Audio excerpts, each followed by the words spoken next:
If you want to be a YouTuber in 2024, here's my crash course. The first thing you need to do is pick a niche. Now, anytime I'm coaching someone on this topic, you'll at first sense it out, and maybe you just experienced it, like, ooh, why do I want to pick a niche? It seems stressful, it sounds hard, and it limits me, right? What if I told you that picking a niche is actually going to allow you to better connect to your people, right? It's 2024. It's no longer 2012, 2013, where you could post any video on the internet and have the possibility of getting a really solid audience just from documenting your life or talking about an array of subjects. And the reason why is that in 2024, there's more content creators on platforms than ever. And this is a good thing because consumers can now find people to talk directly to them about their pain, their problem, so on and so forth, right? I am more apt to follow someone. Something I'm learning right now is how to make sourdough. I am more apt to follow someone who is going to only post about sourdough and teach me everything A to Z around the topic, rather than someone that's also going to talk about homesteading and all these other things, right? Because there's more people on a platform that allows us to go more in depth, more niched down, which is super, super helpful. So if you're wanting to post videos about your crafting, I want to encourage you to get as niched down as you can, right? That doesn't mean that you can't talk about other topics, but you have one core topic that keeps people coming back to the channel, right? For us, if you're going channel hack Maker's Gonna Learn, which I highly encourage you to do so, you're going to see this is a Cricut #1 channel, right? And then other things you can see us talk about is maybe the Dollar Tree crafts, maybe sublimation. I'm adding in some videos talking about, YouTube and creating content online and helping people understand how I went through my journey of going from a hobby to a full-time crafter, because I think it's really empowering to help show people my journey in case you're interested in doing so. That's why I have my free new class. I think you'll really enjoy it. But notice it's all about going back to my purpose, which is my hobby, and it's crafting, right? That's how I grew a business, grew a team. So notice when you pick a niche, it all, starts there, and then it can elaborate and grow and develop.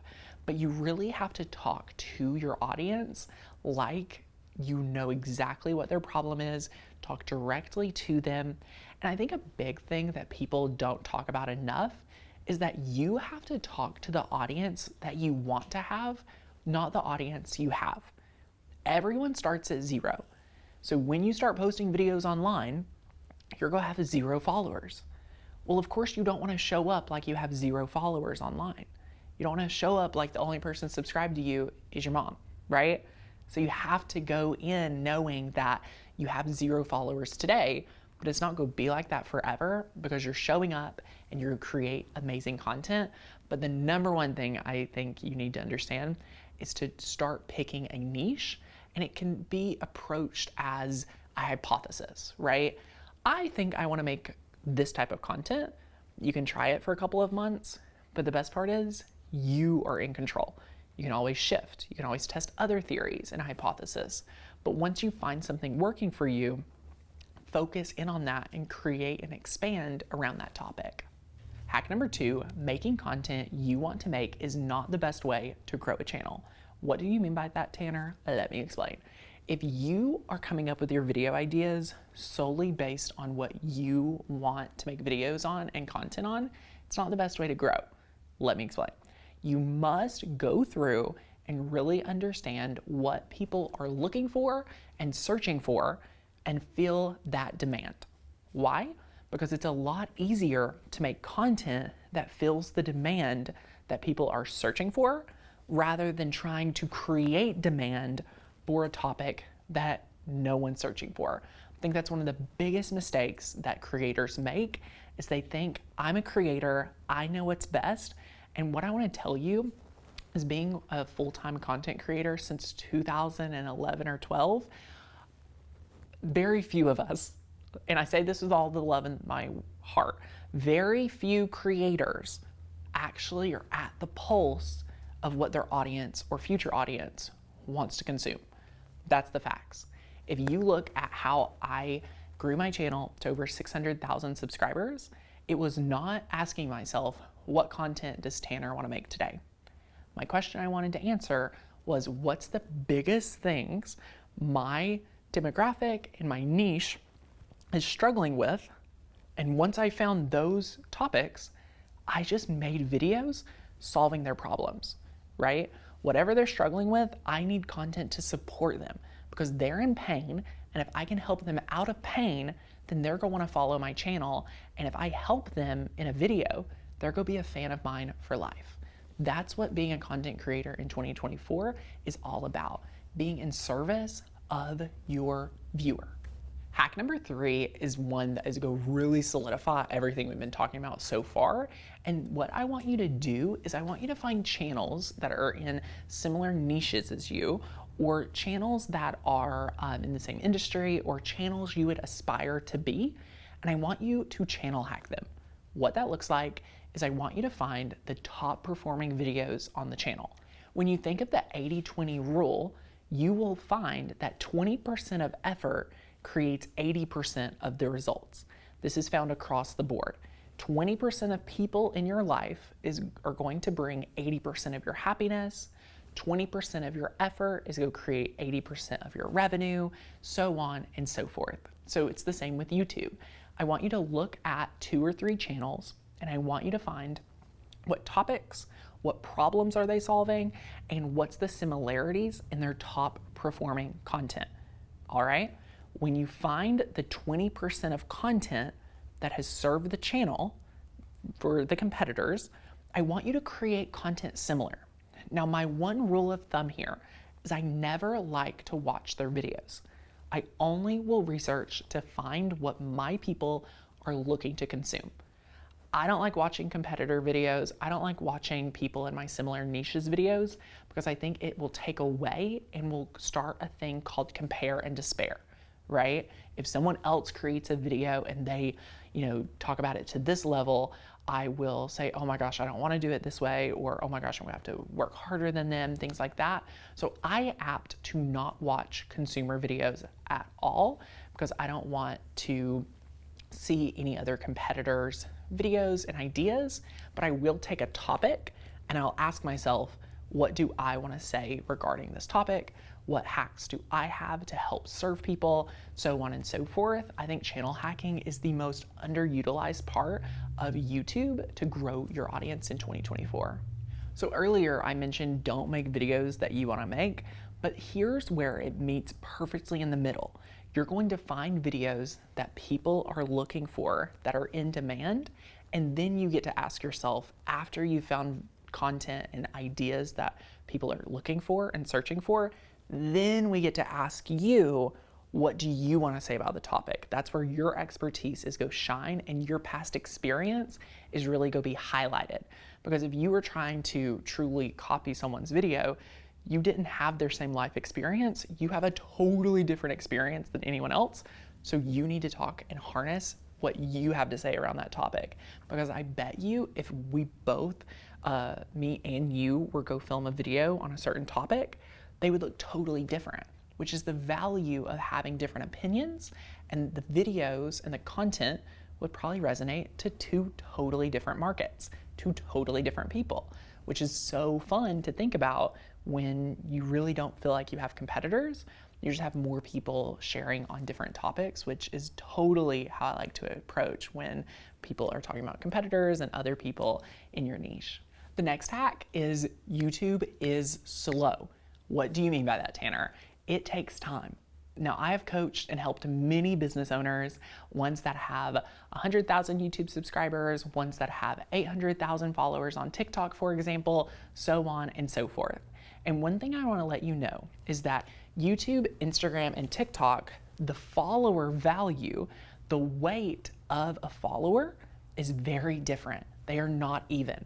800,000 on TikTok is very different than having 800,000 on YouTube and vice versa, right? So the weight of a follower is different. So what you find with YouTube is it is a very slow growth journey. This is not one that you typically are go blow up very quickly. You have to be patient. You have to continue to show up again and again, and eventually, slowly but surely, you will get an amazing tribe of people following your channel. So the best thing to do here is to have products that people can buy from you as they enter your ecosystem to help fund you creating content, because it may take some time. YouTube is one of the only platforms that will actually pay you a fair amount just for helping keep people on the platform.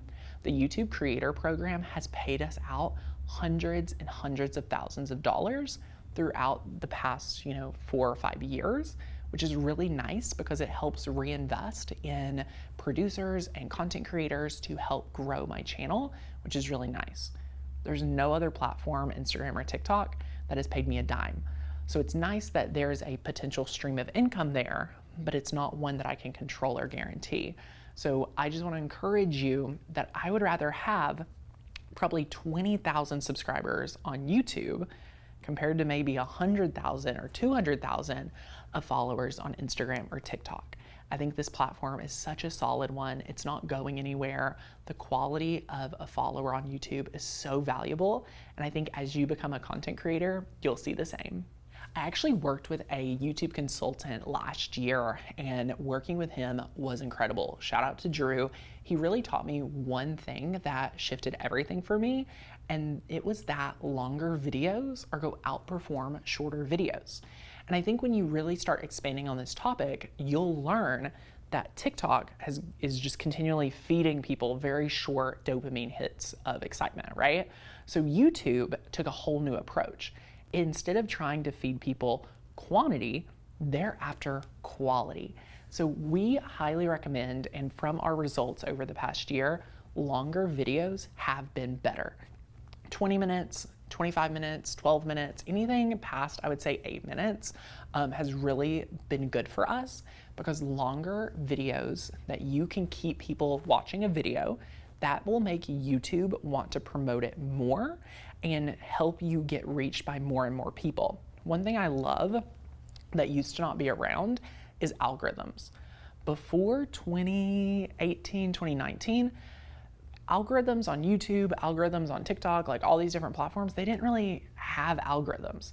But all algorithms is they're reading the data and they're seeing if you can keep people engaged on these platforms. And if the answer is yes, they are going to market you for free. You're not having to pay for it. They're just putting your video in front of other people, which I think is so valuable to think about. So when you're creating content and you may be wondering why this video hasn't taken off, well, I just want to ask you, are you making long enough videos? If I was going to say 8 minutes was the minimum, are your videos long enough, right? Think about making your videos longer to help the algorithm keep people engaged. The first 30 seconds, you really have to hook them in and you really have to keep them there. And then you want to have a really good trajectory of people staying, watching, and engaging with the video so that the algorithms will send it out to more and more people, and hopefully they will click, watch, and stay engaged to watch more content from you if you've really won them over. I kind of alluded to this earlier, but when we really try to hack how I grew my channel to 100,000 and all the way up to almost 700,000 subscribers, I always go back to this topic. And again, I'm exposing all of this in my live masterclass, link down below, but it's about how making videos can be expensive. It's time consuming, it's expensive, and it takes a lot of energy, effort to have a good channel, especially in 2024. So the number one thing that I look back on and I'm so grateful to have had and couldn't have got to this level without is digital products.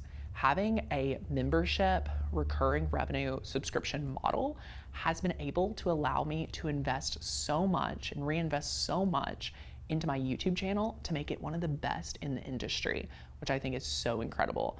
So what I'm going to break down at my masterclass is that journey from having no digital products, barely a YouTube following, like less than 5,000, like very small channel, to growing and sustaining a really solid channel and scaling it up.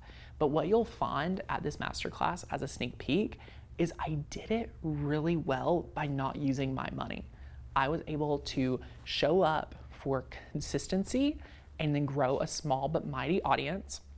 I deliver value in a small, low ticket product. And then from that nest egg, I was able to reinvest every so often from the money I was making. Because again, YouTube ads are there, but it takes a lot of views to make even $1,000. Let's say you have to make almost probably 100,000 views to probably earn $1,000. Like, it has to be a lot of views, right? So you just have to be mindful of that YouTube ads aren't guaranteed, but what can be is products you build on your own. So if you're interested in this topic, check out my live class that's coming up. You're gonna love it, and it will really help you see how you can go from just a hobby to a full-time job, creating content and selling digital products. After a few months of posting, I always like to encourage people to build a digital product, because you don't know how many people are going to buy from you until you actually develop something of value and offer it to your community. I started selling products online when I only had, I think, 400 or 500 subscribers on my YouTube channel, and I was shocked by the quality of people and buyers that I had following me, because they had grew to like me, I knew what they needed, and I created content to solve their problems. So that is something that has helped me a lot. I think even if you have a small but mighty channel, it can still help you make some money to help justify your time, your energy, effort, and maybe help you reinvest in some supplies to better your channel. Something really important is that you're promoting your video in the first 24 hours, and really the first few hours of posting your video is crucial. You want to promote that video on every social media platform possible. If you have an email list, I think it's even more valuable in the first few hours to promote the video, because you want to show the algorithm that you're driving people to watch your video. You're wanting to show the algorithm exactly how you are getting people to hop over to YouTube, watch your content, and they're staying engaged on the video. That will help boost your ranking and help boost people to come to your channel and of course subscribe, but then it'll show YouTube like, hey, we should recommend this video out because it's so popular that this creator's sending people to YouTube, which is really helpful. So no matter how many followers you have, just promote the video across the platforms and help, drive people to watch that content. The first few hours are very crucial. The next thing I want to talk about is consistency. I think it's very important in the beginning to be consistent, and I want you to be uploading at least once a week. That's the bare minimum. I would love to see you posting in a good flow where it's super easy for you to film and you could post actually 2 or 3 videos a week. But as you're getting started, it could take you a long time to edit, a long time to film, things like that. You may not be able to film 10 to 12 videos a day like I can, but that's fine. Start it once a week, and as you grow, as you develop, you'll be able to film more and more as you learn.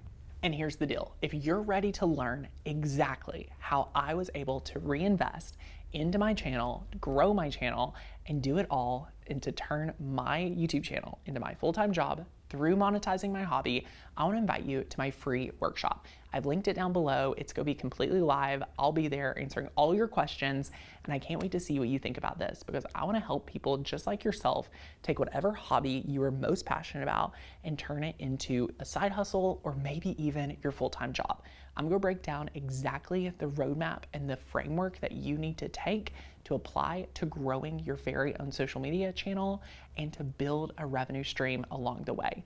Many of you have watched me teach you how to sell your crafts, and today I'm going to walk you through exactly how you could be a content creator and serving other people through your hobby. I've been able to help so many people do this. Not only have I been able to do this with my YouTube channel, teaching people how to use their Cricut machine, I've helped people just like yourselves do this in many different niches. I've helped someone launch a dunking basketball membership. What? Through his Instagram, has over 100 members. I've been able to help clients really scale memberships who help people, coach parents on their children with autism, and so many other amazing niches like breastfeeding and holistic wellness and so much more. I have a lot of knowledge when it comes to really monetizing your audience and helping you understand how to do it from a place of service. So if you're interested at all, I really want to encourage you to come to my live class right down below. grab your spot, and I cannot wait to see you there. If you love hearing me talk a little bit more about business, a little bit more about really taking social media and making it your job, let me know in the comments down below. I'd love to hear from you, and I'll see you in the next video.